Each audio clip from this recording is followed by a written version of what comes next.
Okay, so this is going to be my High Rank Zoh Shia kind of like beginner's guide or like tips and tricks. This is my video from my very first kill of it. So it's a little bit slow, but I think it shows a lot of really good stuff. I'm going to be going over the majority of the abilities, monsters' abilities, and how I dealt with them, as well as some kind of nifty things you can do to get around a lot of the different mechanics. I am running. This is a sword and shield, but I think a lot of the stuff will be applicable to other weapons. But this will mostly be sword and shield. So let's just get into it. I am might seating right there. I am running demon drug, demon powder, and might seed, and I think I also have an armor drug on there as well. Just just because he was hitting quite hard. So some people like to corrupting mantle in the second phase. I like to do it in the first phase. I had better results doing it that way just because I think the first half is a little bit harder, and I like to get out of the first phase as quickly as possible, so that I can get, because I think the second phase is a little bit easier, quite frankly. So first things first, you want to be able to perfect guard his roar right there. I did miss it in this attempt. And then second thing right there, that little sweep ability. He does the sweep, and then there's an explosion afterward. The best way that I found to handle it is you can ignore it completely by sliding, or you can get a perfect guard on the sweep and then run forward. You can perfect guard the sweep and the explosion, but obviously you have to hit two perfect guards, and if you miss the second one on the explosion, which is a little bit harder to time, then it's just kind of it's just worse, right? So a perfect guard the swipe and then run forward, and you're gonna be fine. Or you can just slide out of the way completely. And your goal here should be to break its head and then break both of its front arms, and just basically do that over and over again. It's going to regenerate, but you're going to be pretty much able to do it every time it regenerates. There he runs through you. You can actually just get a perfect guard. You can get a perfect guard right there like I did, and then you can do it on the explosion like I do. And again, you just want to break both sides every time, every opportunity you get. And that's pretty much the flow of the fight. I'm going to see if he does any more abilities. So you can perfect guard this roar. The timing is pretty tight. I've seen it done, but I was never actually able to replicate it personally. But you are able to perfect guard that. You can also perfect guard the fire. It's personally, I just like to run away. And then whenever he does the fireball, like the spit, you can pretty much stand right next to his mouth and it won't hit you.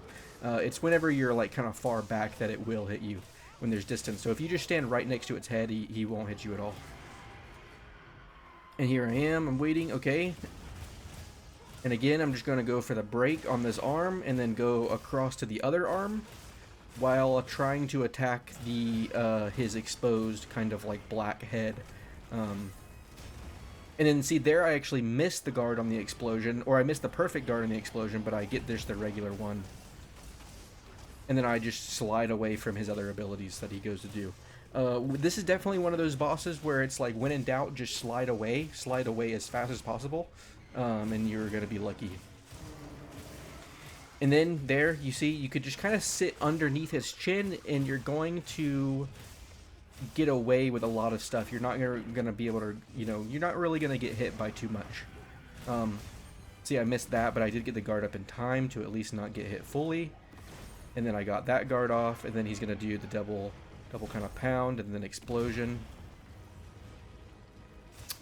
And I think that's mostly it for phase 1. When he comes, so I'm going to skip ahead to show you what it looks like when he goes into intermission.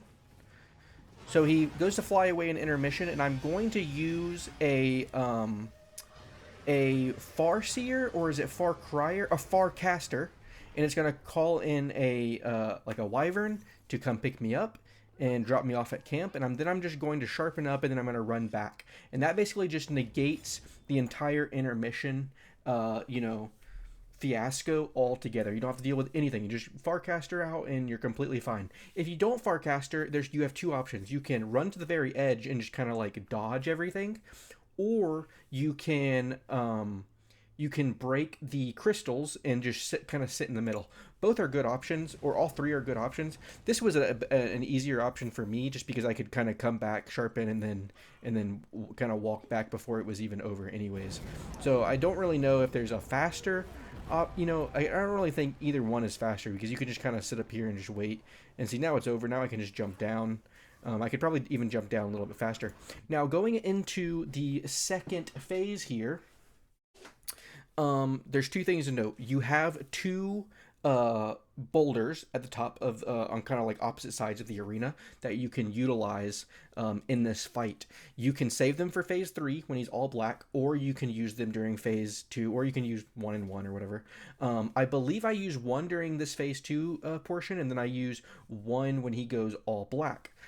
It's really up to you. It's whatever kind of portion of the fight you struggle with the most. But those are the two options. Those are the changes to the fight, kind of. But everything else is somewhat similar. He obviously does a lot more fire.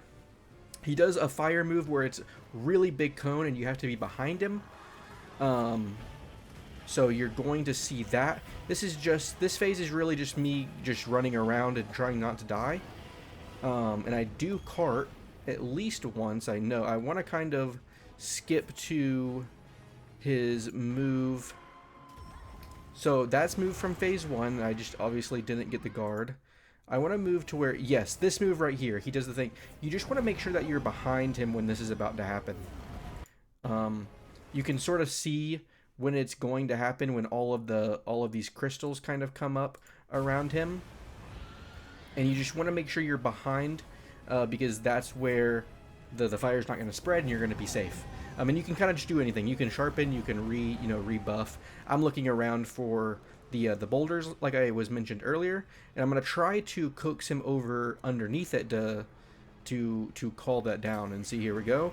And it's gonna fall right on him, and it's gonna do a big damage, and then also give you the opportunity to just do just a wail on him. So we're gonna skip forward a little bit